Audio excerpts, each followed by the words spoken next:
हृदय में उसको धारण करो। परमात्मा का उस आत्मा में दिव्य संदेश, उसका उपदेश, उसकी प्रेरणा, उसका सुख, उसकी शांति, उस आनंद की अजस्र वर्षा हो रही है, उसको धारण तो करो। इसलिए मैं कहता हूं रोज ध्यान करना, रोज स्वाध्याय करना, रोज थोड़े मौन रहना। जब मौन रहोगे तो उस प्रभु की कृपा को स्वीकार कर पाओगे। जब स्वाध्याय करोगे, ध्यान करोगे, ओहो, फिर तुम्हें लगेगा बस अब तो मैं तृप्त हो गया, प्राप्तम प्रापणीयम, जो पाना था सो पा लिया।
साथ मिलकर के बोलेंगे, योगस्थः कुरु कर्माणि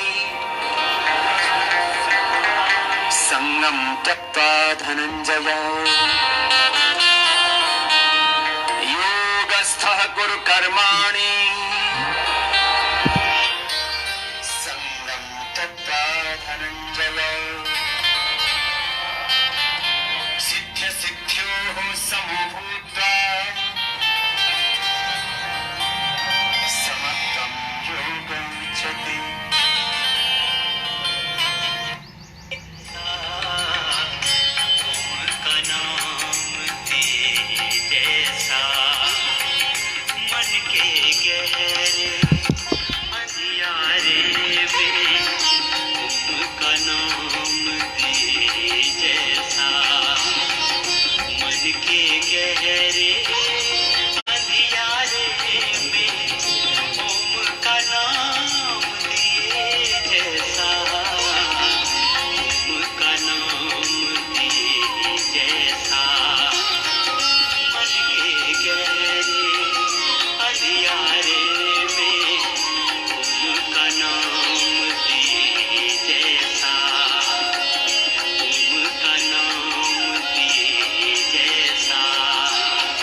गुरुर्ब्रह्मा गुरुर्विष्णु गुरुर्देवो महेश्वरा गुरु साक्षात् परब्रह्म तस्मै श्री गुरुवै नमः। तस्मै श्री गुरुवै नमः। आज के इस सत्र में उपस्थित सभी योग साधकों, स्वाध्यायशील मुमुक्षु, साधनारत साथियों का, भाई बहनों का हृदय से स्वागत और अभिनंदन। आज की इस कक्षा में हम कल का जो पाठ है उसका एक बार पुनः चर्चा करेंगे उसके विषय में, और कुछ बिंदु मैंने कल अंत में देखा कि काफ़ी लोगों के प्रश्न मुझे आए हैं। वह प्रश्न थोड़ा सा सीधा कर, वह प्रश्न मैं बाद में देख पाया और फिर मुझे लगा कि उसके कुछ उत्तर आपको देने चाहिए।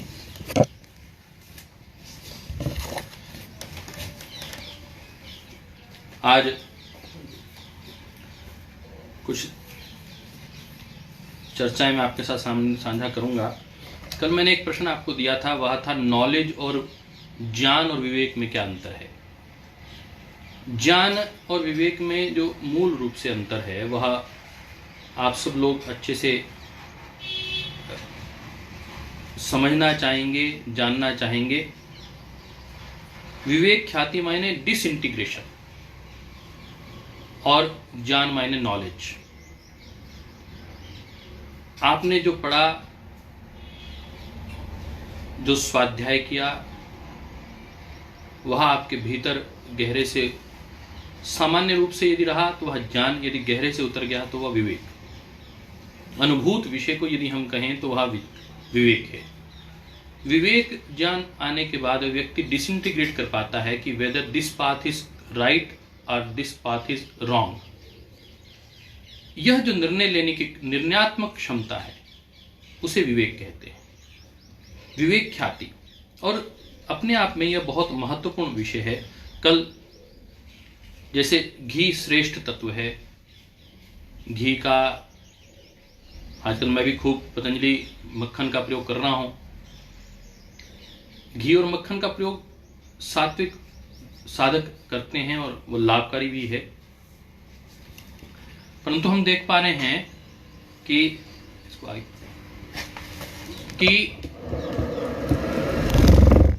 वह घी और मक्खन कितने उपयोगी हैं और किस वक्त उपयोगी हैं। बहुत ज़्यादा प्रतिशाय है, ज्वर है, तो क्या घी और मक्खन लेना चाहिए अथवा नहीं लेना चाहिए। यह जो विषय है यह विवेक का विषय है। एक चीज उपयोगी है, परंतु क्या वह आपके लिए इस वक्त उपयोगी है काल परिस्थिति के अनुसार या नहीं, वह अत्यंत महत्वपूर्ण है। तो आज के इस चर्चा में मैं कल देख रहा था कि अविरति को लेकर बहुत से लोगों ने प्रश्न किए कि अविरति क्या है, संशय क्या है। प्रमाद और आलस्य एक जैसे ही शब्द हैं, स्यान और संशय, प्रमाद और आलस्य एक जैसे शब्द हैं। प्रमाद, आलस्य, स्यान, संशय एक जैसे शब्द हैं, परंतु इसमें क्या बड़ा अंतर है। क्योंकि कल हम अंतराय की बात कर रहे थे। 9 अंतराय हैं, 9 विक्षेप हैं और जो हमारे चित्त को भ्रमित करते हैं, योग में प्रवृत्त नहीं होने देते। और 6 अकरणीय तत्व बताए गए हठ योग में और 9 बताए गए पतंजलि योग दर्शन में। तो क्या उसका क्या मूल महत्व है। और लगभग आज मैं आपके साथ साझा करूं, आपका जो प्रोत्साहन है वही मेरी प्रेरणा है। मैं देख रहा हूं कि लगभग 2500 से 3000 लोग प्रतिदिन इस कक्षा को एक समय में अटेंड कर रहे हैं। और कुछ लोग आपकी वॉच पार्टी, इसलिए आप लोग बीच बीच में कमेंट्स लिखते रहें। जो आपको ठीक लग रहा है विषय वह आप साथ साथ लिखते रहें, इंगित करते रहें। आपके कमेंट्स आप शेयर भी करें और कमेंट्स भी करें, और साथ साथ कोई प्रश्न लगे तो वह प्रश्न भी साथ दे दें। क्योंकि मैं देख रहा था कि प्रश्न आपके देर में आए और फिर उसको मुझे चूज करने में समय लगा। एक बात आई थी, हमने कहा कि ये सूत्र था दूसरे अध्याय का 30वां सूत्र, व्याधि स्यान संशय प्रमाद आलस्य अविरति भ्रांति दर्शन अलब्ध भूमिकत्व अन्वस्थित्वानि चित्त विक्षेपाय अंतराय, चित्त विक्षेपास्ते अंतराय। तो यह जो 9 अंतराय हैं, व्याधि मायने डिजीज, सिकनेस, स्यान मायने मेंटल लेजीनेस। अब ये बात आ रही थी कि क्या इसका डेफिनेशंस क्या समझ में नहीं आ रहा कि दोनों एक जैसे हैं। संशय, डाउट, और जैसे प्रमाद और आलस्य एक जैसे शब्द हैं। प्रमाद मायने carelessness, lack of enthusiasm, confusion, and आलस्य मीन्स स्लॉथ। अविरति craving for the sense pleasure. भ्रांति दर्शनम, false notion or false perception. अलब्ध भूमिकत्व, despite due to failure in attaining a concentration. Anavasthitattvani, instability, unsteadiness of your mind. These are the 9 vikshepas, antarayas, causing destruction of our mind. These are the 9 obstacles to self-knowledge and yogic lifestyle. Sage Patanjali has very clearly outlined the obstacles on the path of spirituality. When these obstacles are understood and their causes will be enumerated, then one can eliminate them intelligently. तब आप इन मूल विषयों को समझ पाएंगे कि ये बाधक तत्व हैं, तो आप उसको जानने में, आपको समझकर उनको दूर हटाने में आसानी रहेगी. Disease is a state of disharmony in the body. व्याधि क्या है? समदोषः समग्निश्च समधातु मलः क्रिया प्रसन्न आत्म इंद्रिय मना स्वस्थ इति अभिधीयते. स्वस्थ व्यक्ति की पहचान क्या है और डिजीज्ड व्यक्ति की पहचान क्या है? जहां ये दोष धातुएं क्रियाएं सम अवस्था में हैं, वह व्यक्ति स्वस्थ है. और जहां इनका इम्बैलेंस हो गया, योगेश्वर भगवान कृष्ण कह रहे हैं, योगस्थ कुरु कर्माणि संगम त्यक्त्वा धनंजय सिद्ध असिद्ध्यो समो भूत्वा समत्वम योग उच्यते. अर्थात बैलेंस इज योगा. योग क्या करता है? आपके इम्बैलेंस जो तत्व हैं, जो इम्बैलेंस हो गया आपका दोष, वात पित्त कफ यदि इम्बैलेंस है, तो उसको यदि जो आपका समअवस्था में ले आए, वह योग है. तो आज ये योग की हमने एक जो डेफिनेशन पढ़ रहे थे, उसके साथ साथ अब आती है बात कि लेजीनेस किसे कहते हैं. जो बात आ रही थी, स्त्यान किसे कहते हैं? Mental laziness. स्यान क्या है? Mental laziness, lack of interest and inability to pursue one's work continuously is another obstacle for a yogi. जो लेजीनेस है और जो लैक ऑफ इंटरेस्ट है, मेंटल लेवल पे ही आप किसी व्यक्ति कोई कार्य नहीं करना चाह रहे, वो लेजीनेस कहलाती है. तो स्यान. फिर संशय किसे कहते हैं? संशय कहते हैं डाउट को. The mind is always doubtful. This is why it is otherwise known as the doubting faculty. Doubt brings stagnation in spiritual life. Can I reach the goal? Is it the right path or the wrong path? Is it will be correct for me or not? These doubts always remain in our action and our decisions everywhere, every time. And Vivek Khyati is the disintegration. We can disintegrate between these two, whether this is right or wrong. This can be achieved by the yoga. Vivek Khyati is the fruit of yoga.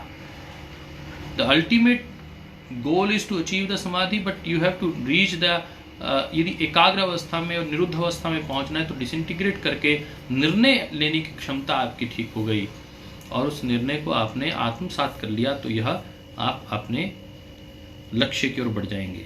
तो confusion क्या है? फिर doubt तो ये हो गया कि आपका डिसीजन राइट और रॉन्ग में आप निर्णय नहीं ले पा रहे. तो कंफ्यूजन क्या है? Having confusion within one develops carelessness.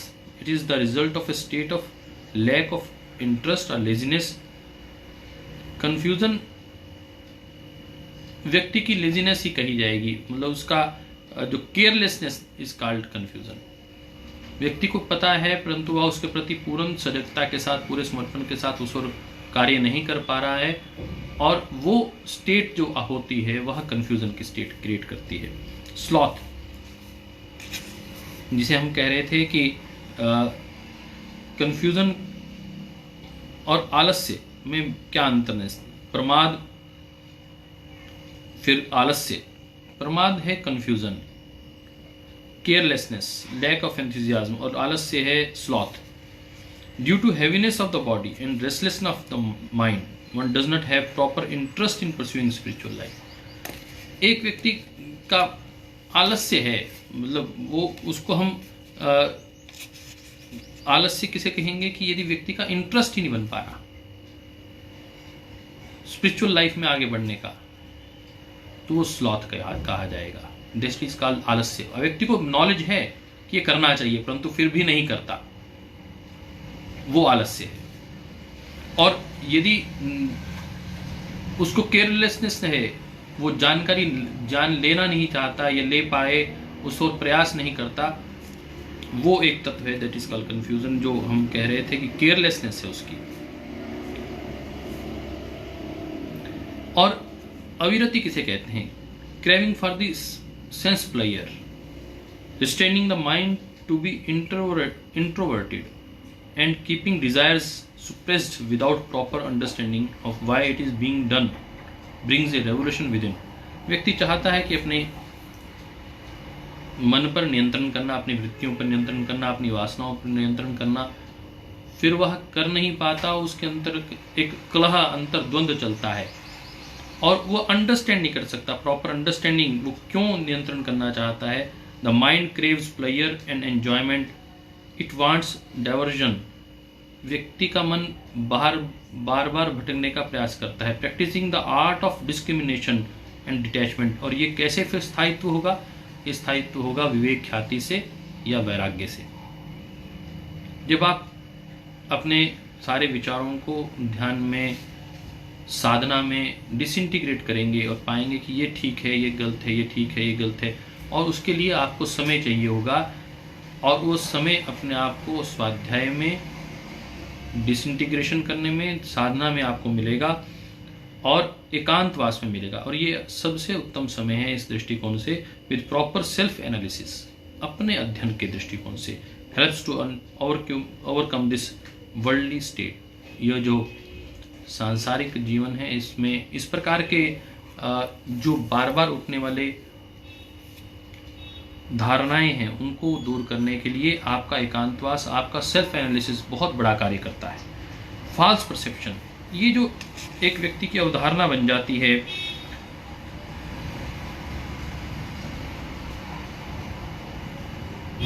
जिसे कहते हैं भ्रांति दर्शनम। हमने during spiritual practice A Sikar might experience that create the idea that one is perfect, advanced and highly evolved, the mind gets sidetracked। कि मैं तो अब एक बहुत बड़े स्थान पर आ गया हूँ, मुझे तो बहुत ज्ञान हो गया है, इस प्रकार की अवधारणा।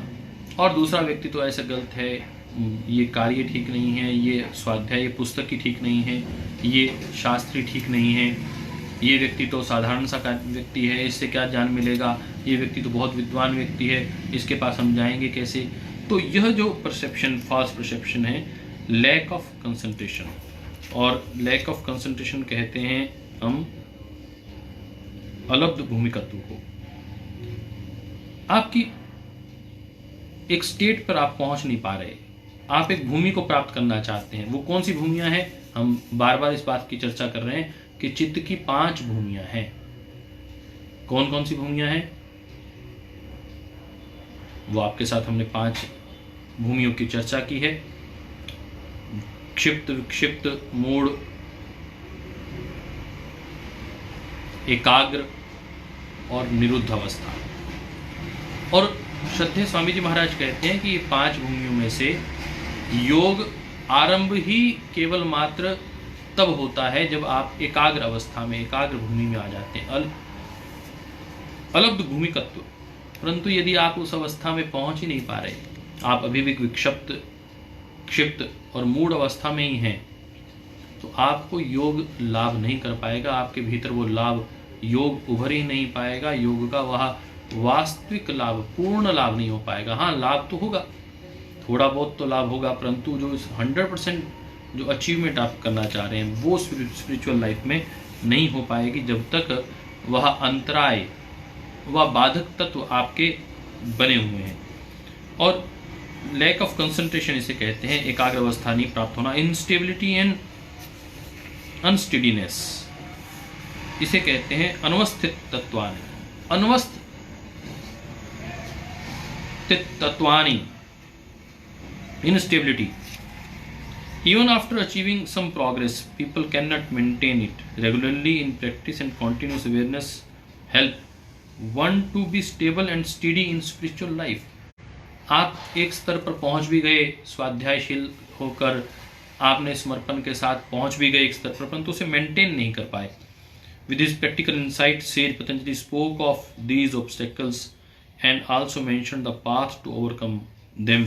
इसको प्राप्त करने का उन्होंने फिर रास्ता भी बताया कि आप इसको कैसे प्राप्त कर सकते हैं. अनुमस्तत्वानि चित्त विक्षेपास्ते अंतरायः, जो चित्त को ये विक्षेप करने वाले हैं, इसका फिर समाधान क्या है. वो Sikar remember your goal, forgetfulness is the great enemy. Find the path to reach the goal, accept a guide or guru, practice his perceptions, prescriptions with faith, love and loyalty. जो जिसको आपने अपना गुरु के रूप में स्वीकार किया है, उसकी डायरेक्शन को पूरे फेथ, लव एंड लॉयल्टी, उसको आपको उसका अनुसरण करना है. Step by step you will overcome all the obstacles and you will be hold the divine goal. और उसके साथ साथ आप धीरे धीरे अपने स्पिरिचुअल गोल को प्राप्त करेंगे और एक स्तर तक आप पहुंच पाएंगे. कल हम जब चर्चा कर रहे थे तो हमारे एक भाई अभय काबरा जी ने बहुत अच्छा लिखा कि जो सिक्रीशन की बात आ रही है, जो गैस्ट्रिक फायर की बात आ रही है, वह एंडोक्राइन ग्लैंड्स की विषय में बात आ रही है. एंडोक्राइन ग्लैंड्स एक्टिवेट हो जाते हैं और उसके माध्यम से व्यक्ति अपने स्वास्थ्य को प्राप्त करता है. और नेक्टर क्या है, जिसे अमृत तत्व कहते हैं, शहद रूपी यह जो ओजस्वी तत्व जिसे हम कह रहे थे नेक्टर, यह हम कह रहे थे नेसोफेरिंजियल, यह कैविटी है. यह यहाँ पर कहते हैं कि वो टपकता है. कुछ लोग खिचड़ी मुद्रा लगाने की बात करते हैं और उसके विषय में भी हम आगे बात करेंगे कि वो मुद्रा कैसी है और किस प्रकार उसको, उस अमृत तत्व को किस प्रकार ग्रहण किया जाता है. कल हमने बात की थी आसन क्या करते हैं. आसन स्टेबिलिटी देते हैं, स्ट्रेंथ देते हैं, सात्विकता देते हैं और व्याधि मुक्त भी करते हैं. तो 3S कल हम बात कर रहे थे, स्टेबिलिटी, स्ट्रेंथ, सात्विकता, और साथ में एक डिजीज फ्री, व्याधि मुक्त कर देते हैं. और अब हम चर्चा कर रहे थे उन आसनों की. कल हम जिस आसनों की चर्चा कर रहे थे, मैं आज आपको बताना चाह रहा हूं कि वो सकारात्मकता के साथ हम उसकी ओर आगे बढ़ें. मन में संशय रखकर, स्यान रखकर, आलस्य या प्रमाद रखकर हम अनवस्थित्वानी और अलब्ध भूमिकत्व में रहकर हम उसको प्राप्त नहीं कर पाएंगे. एक विश्वास, एक भरोसा होना बहुत आवश्यक है. और सकारात्मकता क्या आवश्यक है कि एक घंटे में 60 मिनट होते हैं, अर्थात पूरे दिन में 1440 मिनट होते हैं और 86,400 सेकंड होते हैं. 86,400 सेकंड्स होते हैं. लगभग 1 लाख बार हमारा हृदय धड़कता है. हमारा हृदय 1 मिनट भी रुक जाए, 30 सेकंड भी रुक जाए, 1 मिनट भी रुक जाए तो व्यक्ति की मृत्यु हो जाती है. अनवरत रूप से ईश्वर की क्रियाएं निरंतर चल रही हैं, बिना विराम और विश्राम के. भगवान सूर्य निरंतर, आपको लगता है अस्त हो रहे हैं, परंतु वह निरंतर चल रहे हैं. चंद्रमा निरंतर चल रहे हैं, पृथ्वी निरंतर चल रही है, निरंतर गतिशील है. हम लोग बीच में रुकना चाहते हैं. आज भी मैं एक प्रश्न कर रहा था कि कल संडे है, छुट्टी करनी चाहिए या नहीं करनी चाहिए. तो आप अपना उत्तर दे देना, परंतु मुझे ऐसा लगा कि हमें निरंतरता के साथ कार्य करना चाहिए. और पूरे 86,400 सेकंड्स में कहते हैं ईश्वर 1 सेकंड के लिए हाथ ऊपर कर कर कहता है तथास्तु. उस 1 सेकंड में भी यदि आपने नेगेटिव सोचा और उस नेगेटिव सोचते हुए कि यह तो मेरे जीवन में कुछ भी नहीं है और सब कुछ मेरा तो कोई भी नहीं है, मेरा तो मैं कुछ भी नहीं कर पा रहा हूँ, मेरा कुछ भी नहीं होने वाला है, मैं तो बीमार हो गया हूँ और मेरा साथ तो ये बुरा होने वाला है, ऐसा सोचेंगे, उसी वक्त भगवान ने कहा तथास्तु, तो वैसा हो जाएगा. तो इसलिए 1 सेकंड भी नकारात्मक नहीं सोचना है, केवल सकारात्मक सोचना है. और जीवन में जो सकारात्मक और विश्वास रखता है, भरोसा रखता है, वह निश्चित रूप से प्राप्त करता है. अभी हम पढ़ रहे थे कि ये जो अंतराएं हैं, विक्षेप हैं, वह कैसे दूर होंगे? जब हम अपने गुरु पर विश्वास रखकर, प्रेम और विश्वास और श्रद्धा के साथ उसका निर्देशों का पालन करेंगे तो निश्चित रूप से हम आगे बढ़ जाएंगे। कुछ साथियों ने प्रश्न किया कि व्यक्ति को भावनाशील होना चाहिए या भावनाहीन होना चाहिए। निश्चित रूप से भावनाहीन व्यक्ति तो पशु के समान है और भावना प्रधान व्यक्ति ही निश्चित रूप से जीवन में अग्रसर होता है, परंतु उसमें विवेक अत्यंत महत्वपूर्ण है। कल मैं जो बात कह रहा था, there is a big difference between knowledge and disintegration of the thoughts, right decision. ज्ञान और विवेक में बहुत अंतर है। ज्ञान होना अलग बात है, परंतु विवेकशील होना अत्यंत बात है। आपको ज्ञान तो बहुत है, परंतु आप निर्णय नहीं ले पाते, क्या करना चाहिए क्या नहीं करना चाहिए। तो आइए हम निर्णय ले पाए ठीक से। आइए, और यह चर्चा हम आगे बढ़ा रहे थे। जो हम कल आसनों के विषय में बात कर रहे थे, उसमें एक अत्यंत महत्वपूर्ण आसन आया था, वह था मत्स्येंद्र आसन। कल कुछ साथियों ने कहा कि पहले मत्स्य आसन और उस मत्स्य आसन से फिर मत्स्येंद्र आसन हो सकता है, परंतु मुझे अभी तक ये पढ़ने में नहीं आया कि ये कौन कौन से आसनों में, इसमें केवल आसन मत्स्येंद्र आसन की बात की गई है।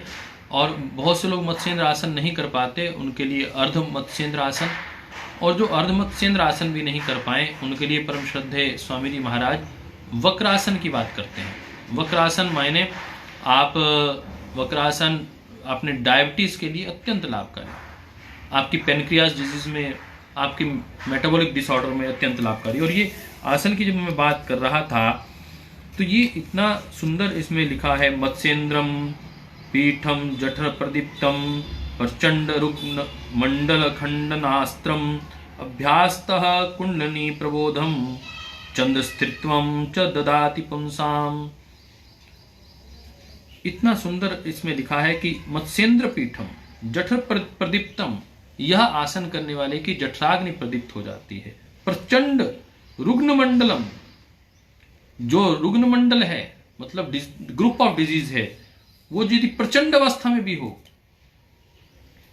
तो भी खंडना अस्त्रम, यह जो आसन है ये क्या है? खंडन अस्त्र का कार्य करता है।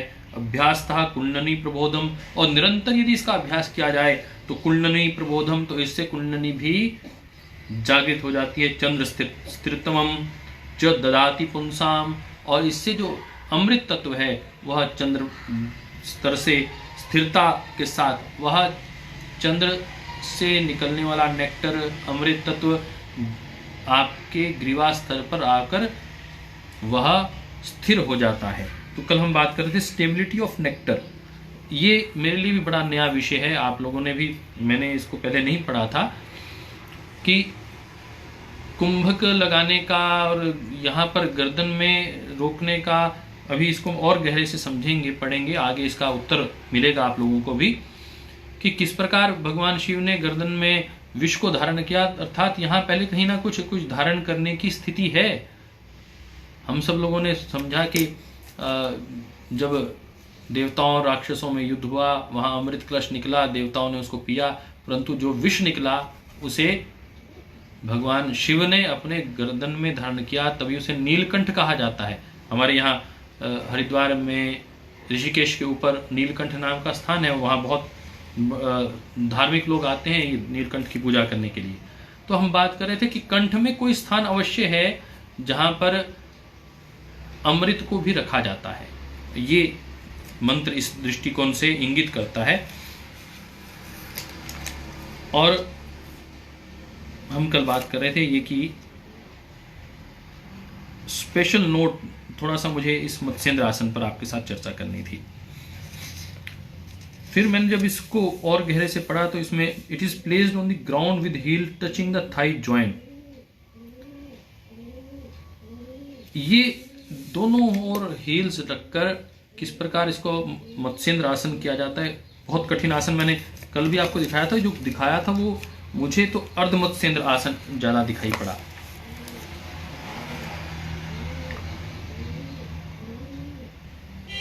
इसमें और थोड़ा सा अभी ध्यान करने की आवश्यकता है। और आगे अगला आसन जो है वो भी अत्यंत महत्वपूर्ण आसन है, वह है मयूर आसन। मयूर आप जानते हैं कि मयूर को कि वो पत्थर भी खा लेता है और वह पत्थर भी उसको पच जाता है। इसी दृष्टिकोण से मयूर आसन की बात कही गई है। मैंने देखा कि 3 प्रकार के आसन विशेष रूप से कहे गए हैं। पहला आसन है जो व्यक्ति को साधना के लिए व्यक्तियों को तैयार किया जाता है। साधना में बैठना कैसे है, कौन से आसनों में बैठना है, एक वो आसन है। एक आसन वो है जो व्यक्ति को स्टेबिलिटी प्रदान करते हैं, और एक तीसरे प्रकार के आसन जो इसमें बताए गए हैं वो जो व्यक्ति को डिजीज फ्री करते हैं। तो ये 3 प्रकार के आसन विशेष रूप से इसमें चर्चा में आ रहे हैं और उसकी हम निरंतर चर्चा भी देखेंगे। और इसमें अभी मयूरासन की जो चर्चा आई वह भी अपने आप में एक अत्यंत महत्वपूर्ण है। मयूरासन भी इन्होंने 2 प्रकार के मयूरासन के विषय में बताया है। और मयूरासन से पहले एक बीच में आसन में जो आपके साथ चर्चा करना चाह रहा था उसकी कि वह अत्यंत उसकी 2 बार चर्चा आई, वह है पश्चिमोत्तानासन।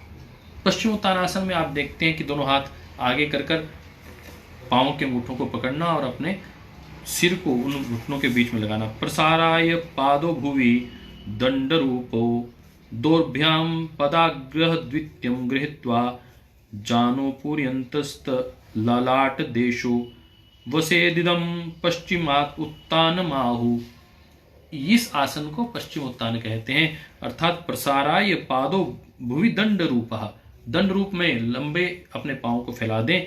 दोभ्याम पद ग्रहित द्वितीयम गृहीत्वा, और ऐसे ही पांव के दोनों अंगूठों को पकड़ लें। जनुपूर्यंत ललाट देशो, और अपने माथे को उस जानू अर्थात अपने नीज को टच करना। वसेदिदम पश्चिम उत्तान आहु, और इस प्रकार यदि जो आसन में व्यक्ति स्थित होता है उसे पश्चिम उत्तान आसन कहते हैं।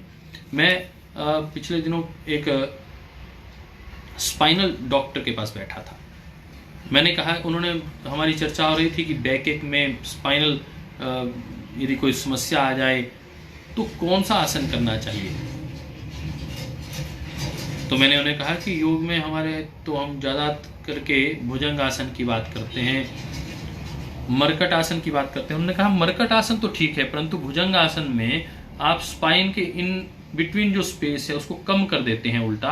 अब जब उठाते हैं सामने से अपनी गर्दन को तो भुजंग आसन में उल्टा स्पेस कम हो जाता है।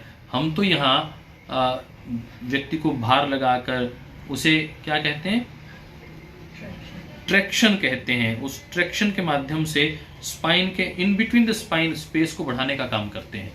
और आप कम कर रहे हैं, इससे तो दर्द बढ़ जाएगी, नर्व दब जाएगी। तो मुझे एक बार तो खटका हुआ। फिर मैंने कहा फिर आप कौन सा आसन करवाते हैं। कहते हैं बेस्ट आसन ये है कि आप उसमें स्पेस बढ़ाएं। और पश्चिम उत्तान आसन ऐसा है जो आपके इंटरवर्टिब्रा स्पेस को बढ़ाता है। इंटरवर्टिब्रा स्पेस को बढ़ाने से स्पाइनल कॉर्ड की जो दर्द है वह कम होती है, परंतु जो कहा जाता है कि दर्द में आगे, कमर दर्द में आगे नहीं झुकना चाहिए। परंतु पश्चिमोत्तान आसन हमने देखा लोग वहां पर करवा रहे थे और उससे उनको लाभ भी हो रहा था। ये भी एक अपने आप में अनुसंधान का विषय है। तो मैं कह रहा था कि extending both legs straight on the ground like stick, catch hold of both the toes with the fingers of both hand, place properly the forehead part on the knees and sit in this way. It is said to be the Paschimottan आसन। तो यह पश्चिमोत्तान आसन की आज हमने चर्चा की और इसका जो उन्होंने बेनिफिट बताया, this is called spinal backward stretching asana, it is called forward bending. आप देख रहे हैं कि धनुरासन में और फिर पश्चिमोत्तान आसन हो रहा है, बीच में अर्धमध्य आसन हो रहा है। ये हर प्रकार की आपके फॉरवर्ड और बैकवर्ड बेंडिंग को दोनों को करवा रहे हैं। और ये देखिए बैकवर्ड स्ट्रेचिंग है परंतु है ये forward bending. It is supposed to be the best forward bending asana. It has been much adored by the Swatmaram and he places it foremost among all the asanas. 29वें श्लोक में ये बहुत स्पष्ट कहा है, It is supposed to increase gastric fire and pranavayu is directed to flow into back side. और ये कहते हैं प्राणवायु नीचे की ओर जाना शुरू करता है। और Sushumna perhaps during paschim uttanasana the air pressure below the umbilicus region is not only increased but also forced downward as in Uddiyana. जैसे उद्यान में हम उद्यान बंद लगाते हैं तो प्राणवायु नीचे की ओर जाती है। दिस में रिजल्ट इनटू फ्लो ऑफ वायु इनटू सुषुम्ना। वो कहते हैं कि इससे जो प्राण तत्व है वो सुषुम्ना में प्रवाहित होना शुरू करता है। हम बात कर रहे थे जठराग्नि में, हठ योग प्रदीपिका में यह सूर्य तत्व है, यह चंद्र तत्व है, परंतु ये कह रहे हैं कि इस आसन से सुषुम्ना में प्राणवायु प्रवाहित होनी शुरू होती है और व्यक्ति कुंडली की ओर अग्रसर होता है। तो ये आसन जो पश्चिम उत्तानासन है, ये ओबेसिटी के लिए, कब्ज के लिए, जिनको बहुत हाइपर एसिडिटी है, कमर दर्द है, उनकी स्ट्रेचिंग में और स्पाइनल की स्ट्रेचिंग में, जो अपनी रीढ़ की हड्डी को सदैव मजबूत रखना चाहते हैं, स्वस्थ रखना चाहते हैं, उनके लिए अत्यंत महत्वपूर्ण ये आसन है। समय बहुत तीव्र गति से भाग रहा है। मैं समझता हूँ कि आज आपके कुछ प्रश्न हों तो उन प्रश्नों को ले लेते हैं और कल फिर हम मयूर आसन की चर्चा करेंगे, क्योंकि मेरा मन था कि आज मयूर आसन का क्रम पूरा हो जाएगा, परंतु आपके जो पूर्व के प्रश्न थे उन सारे प्रश्नों को हमने ध्यान से देखा और योग संस्कृति की जो प्रकृति को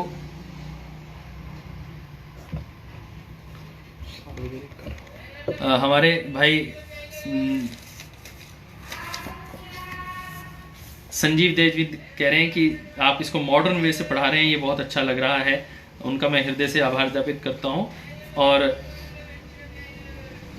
हाँ, ये जो आप कह रहे हैं भाई जितेंद्र जी कह रहे हैं कि दोनों हाथों से जो पकड़ने का क्रम है वह पूर्ण मत्स्येंद्र आसन है, और जो एक तरफ से लेफ्ट साइड पकड़ने का है वह अर्ध मत्स्येंद्र आसन है।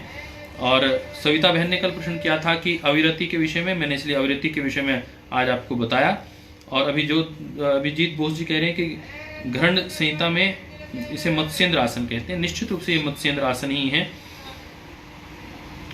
और आज हमने जैसे कहा कि जो एक मॉडर्न साइंस के दृष्टिकोण से कि हम जब भुजंग आसन करते हैं तो इंटरस्पाइनल जो स्पेस कम होता है, वह इंटरवर्टिब्रा जो स्पेस कम होता है, वह हमारी नर्व्स को और ज़्यादा दबा देगा और दर्द को ज़्यादा बढ़ाएगा। तो इसमें क्या करना चाहिए? पश्चिम उत्तानासन से इंटरवर्टिब्रा स्पेस बढ़ता है और इसमें बहुत स्पष्ट कहा गया है कि फॉरवर्ड बेंडिंग जो आसन है ये और बैकवर्ड इसकी स्ट्रेचिंग होती है, पूरी की पूरी स्पाइन स्ट्रेच हो जाती है, उनका स्पेस बढ़ जाता है और आपकी स्पाइन बहुत इफेक्टिव काम करती है।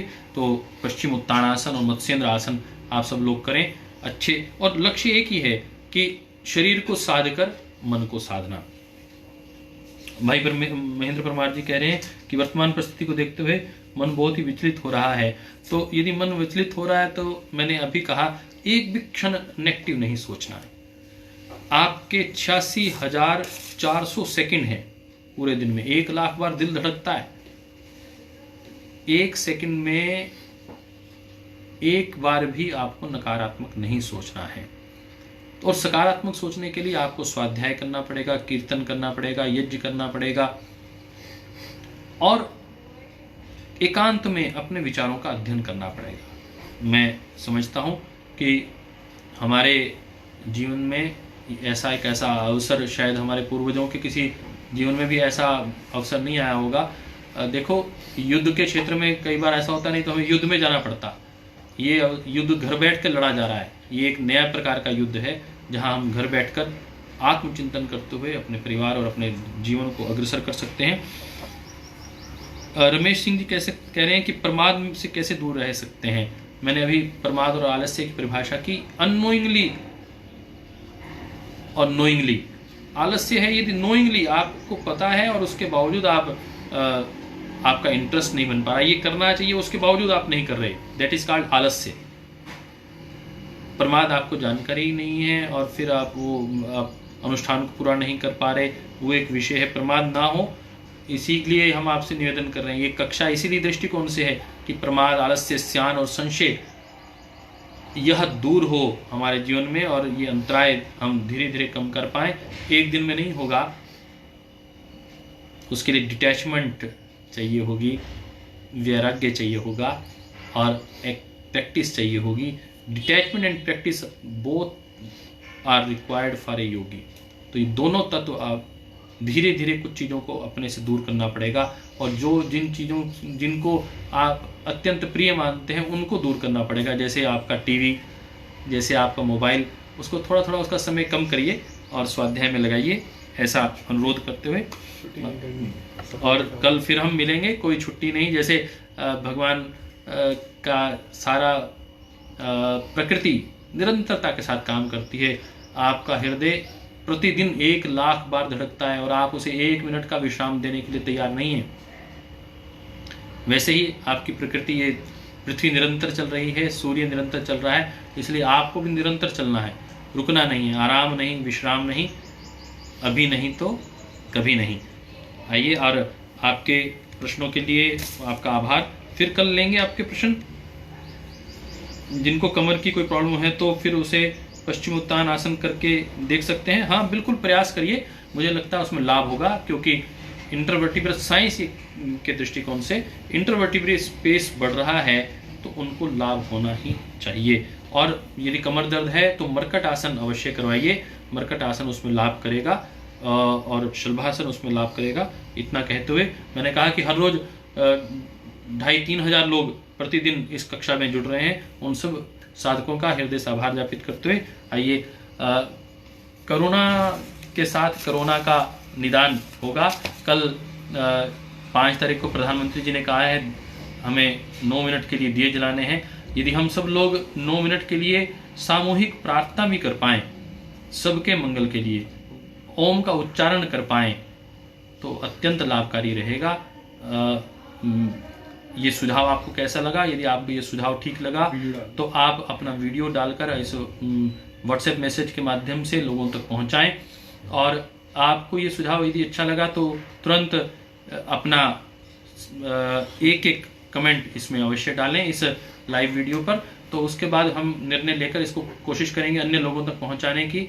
और जब हम सामूहिक प्रार्थना करते हैं, वैश्विक स्वास्थ्य की प्रार्थना करते हैं, कम्युनिटी के विषय में बात करते हैं, तो निश्चित रूप से, कल भी मैं पढ़ रहा था, एक साथी कह रहे थे, शायद एक टीवी चैनल पे मैं सुन रहा था, कि यदि 5 मिनट तक 5% लोग भी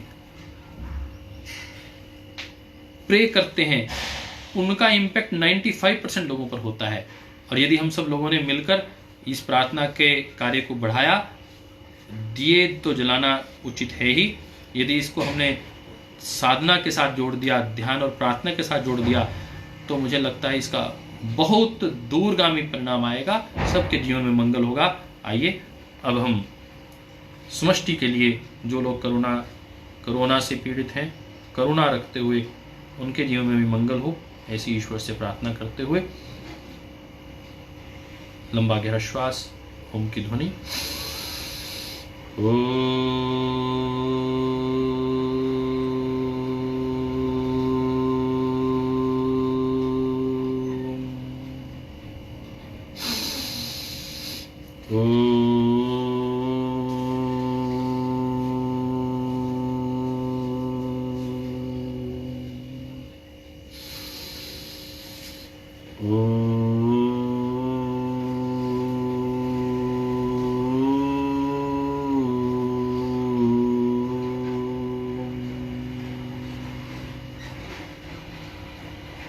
सर्वे भवन्तु सुखिनः, सर्वे सन्तु निरामयः, सर्वे भद्राणि पश्यन्तु, मा कश्चित् दुःखभाग् भवेत्। ओम शांति शांति शांति। तेरा मंगल मेरा मंगल, तेरा मंगल मेरा मंगल, सबका मंगल होए रे, सबका मंगल होए रे। ओम।